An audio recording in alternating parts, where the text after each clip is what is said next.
বাংলাদেশে পুরোপুরি ভাইরাল মিজুর এই ফোনটা, বিকজ এই প্রাইস হাইকের জমানায় এই ডিভাইসটা আমাদেরকে অফার করতেছে 8 256 জিবির ভেরিয়েন্ট এবং 16 জিবি র্যামের ভার্চুয়াল সাপোর্টের পাশাপাশি এটার ডিসপ্লে লক্ষ টাকার ফ্ল্যাগশিপ স্মার্টফোনের মতো, মানে এলটিপিও অ্যামোলেড মাখনের মতো ডিসপ্লেটা থাকতেছে এটার মধ্যে।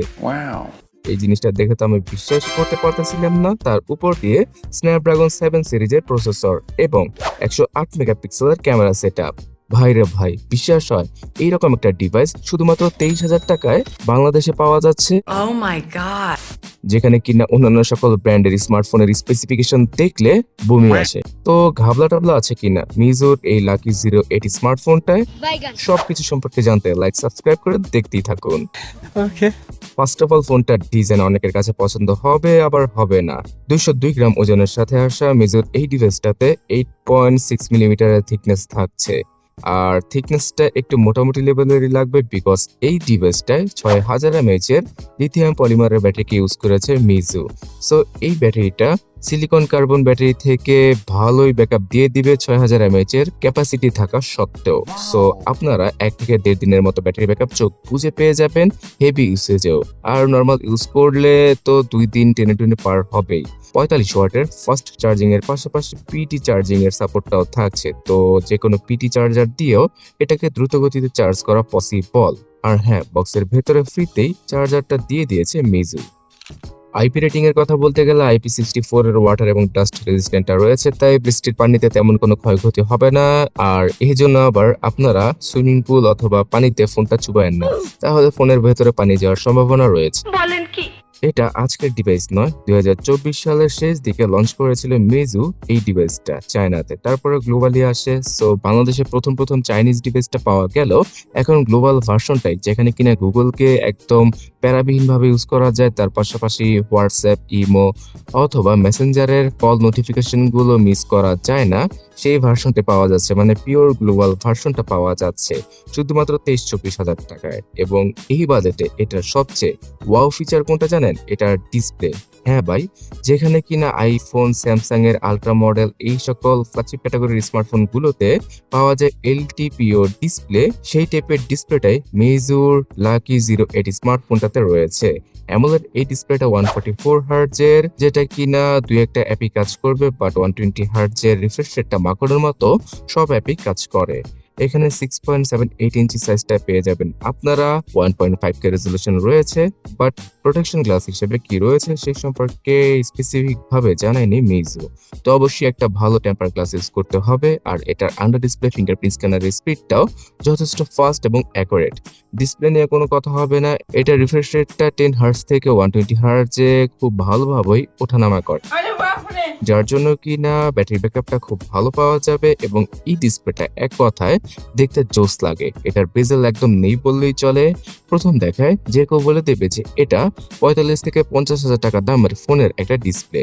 যদিও কিনা একটু পুরনো ডিভাইস হয়, এটাতে গ্রিন লাইন পড়বে কিনা সেটা নিয়েও সংশয় থেকে যায়। হয়তো আগামী 2-3 বছর আপনারা ইজিলি ইউজ করতে পারবেন, তারপরে গ্রিন লাইন পড়লেও পড়তে পারে। বাট ভাই, ডিসপ্লেটা 23,000 টাকা বাজেটে ওয়ান অফ দ্য বেস্ট, 10-এ 10 দেওয়ার মতো।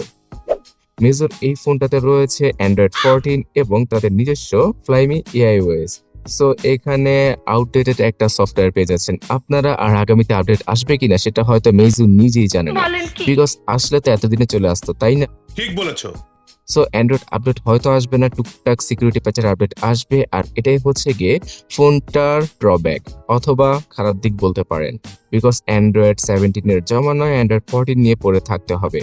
তারপর সফটওয়্যার সেকশনে তেমন কোনো প্যারা নেই, সবগুলো অ্যাপ আপনারা ইজিলি ইউজ করতে পারবেন। কিন্তু মনের মধ্যে একটা খুঁত থেকেই যাবে যে লেটেস্ট সফটওয়্যারটা পাচ্ছি না। বাট এখানে এর রিলেটেড টুকটাক ফিচারকে অ্যাড করেছে মিজু, আর যেই ফিচারগুলো নেই সেগুলোকে আপনার সাইড লোড করে ইউজ করতে হবে, মানে থার্ড পার্টি অ্যাপের মাধ্যমে এআই ইনহ্যান্স, এআই ইরেজার এই সকল জিনিস ইউজ করতে পারবেন ফটোতে। সো এই সফটওয়্যারটা অনেকের জন্যই ডিল ব্রেকার, বাট এটার পারফরমেন্সটা আবার সবকিছু পুষিয়ে দিয়েছে। আচ্ছা, স্ন্যাপড্রাগন 7S Gen 2 ইউজ করা হয়েছে, যেটা কিনা 2026 সাল অনুযায়ী একটু ব্যাকডেটেড, বাট এটা বর্তমান সময়ের স্মার্টফোনগুলো থেকে অনেক বেটার। যেখানে কিনা বর্তমান সময়ের স্মার্টফোনগুলো Dimensity 6300, 6400 অথবা স্ন্যাপড্রাগন 6 Gen 1 এইরকম প্রসেসর অফার করতেছে আনঅফিসিয়াল ভাবে। তাছাড়া অফিসিয়াল ভাবে তো কোনো অপশনই নাই। মিডিয়াটেক G81, G99 এই সকল প্রসেসর পাওয়া যায়। সেখানে স্ন্যাপড্রাগন 7 Gen 2টা মোটামুটি ভালো কাতারেই রাখা যায়, বাট এটার জিপিইউটা একটু পুরনো, মানে Adreno 710। তো গেমিং এর দিক দিয়ে মোটামুটি লেভেলের পারফরমেন্স পাওয়া যাবে। পাবজি গেমটা 60 FPS এ অনায়াসে খেলা যায়। ফ্রি ফায়ারের মতো গেমটা ফুল FPS এ খেলতে পারবেন, মানে হাই গ্রাফিক্সে খেলতে পারবেন। আর রেগুলারলি ক্যাজুয়াল গেম করার জন্য এই ডিভাইসটা পারফেক্ট। একদম হার্ডকোর লেভেলের গেম খেলতে পারবেন না। ভিডিও এডিটিং এর ক্ষেত্রে ফুল এইচডি রেজলিউশনের ভিডিওগুলো হালকা পাতলা এডিট এবং রেন্ডার করতে পারবেন প্যারাবিহীন। সো পারফরমেন্সগত দিক দিয়ে বর্তমান মার্কেট সিচুয়েশন অনুযায়ী এটা ঠিকঠাকই ছিল। 8 GB র্যাম এবং 256 GB ভেরিয়েন্টে পাওয়া যাচ্ছে 23-24 হাজার টাকায়। 12 GB র্যামের ভেরিয়েন্টটা আবার 30,000 টাকা দিয়ে কিনতে হবে, এবং 12 GB র্যামের সাথে আরো 12 GB র্যামকে যুক্ত করে 24 GB র্যামের সাপোর্টটা পেয়ে যাবেন আপনারা। এখানে খুব সম্ভবত UFS 2.2 ক্যাটাগরির ইন্টারনাল মেমোরিকে ইউজ করেছে মিজু, যেটা কিনা বাজেট অনুযায়ী ঠিকই রয়েছে। ফোনটার মধ্যে এসডি কার্ড ইউজ করা পসিবল হবে প্রায় 1000 GB পর্যন্ত।